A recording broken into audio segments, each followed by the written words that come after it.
ঈদ মোবারক। সবাইকে ঈদ মোবারক। ঈদের মতোই অবস্থা। ফ্যাসিবাদের ইলিয়াস আজকে এত খুশি, ইলিয়াসকে এত খুশি দেখিনি কখনো। দাদা সব নষ্টের মূল তো দাদা আপনি হচ্ছে। ইলিয়াস কখনো এত খুশি থাকে? কড়ক হাসতেছে, ও তো হাসে না কখনো।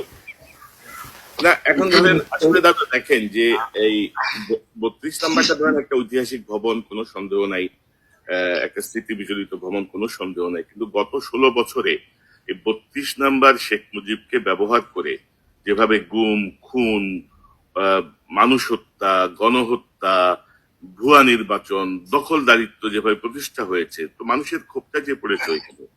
এবং ধরেন আমরা যদি সিরিয়ার দিকে তাকাই, জাস্ট আফটার হাসিনার পলায়ন, আমরা যদি সিরিয়ার দিকে তাকাই, দেখেন সিরিয়ায় আসাদের পার্টি নিষিদ্ধ, আসাদের অনুসারীদের ধরে ধরে ক্যাপিটাল পানিশমেন্ট দেওয়া হচ্ছে, অলমোস্ট এভরিডেই তাদের শাস্তি দেওয়া হচ্ছে। তো আমাদের এখানে ধরেন আমরা এক ধরনের কচ্ছপ গতি দেখতেছি, বিএনপিও এক ধরনের মায়া মহব্বত, জামাতের এক ধরনের মায়া মহব্বত, অন্যান্য রাজনৈতিক দলগুলো এক ধরনের মায়া মহব্বত, এবং আওয়ামী লীগ দেখেন বিভিন্ন জায়গায় যোগ দিচ্ছে, বিভিন্ন দলে তারা আবারও সেই আগের ভূমিকা অবতীর্ণ হচ্ছে। তো আমি যেটি প্রথমে বলছিলাম যে অনেকে বলছিল না যে ছাত্রদের ঐক্য ভেঙে গেছে, শেষ, এখন এরা ডাক দিলে আর 200 লোকে আসবে না, আর এরা নিজেরাই মারামারি করতেছে, ইত্যাদি ইত্যাদি অনেক কথা আমরা শুনছি। কিন্তু এটা আরেকটা মানে সাইন যে নো, ছাত্র জনতা এখনো ইউনাইটেড এবং তারা ওয়াচ ডগের ভূমিকায় আছে।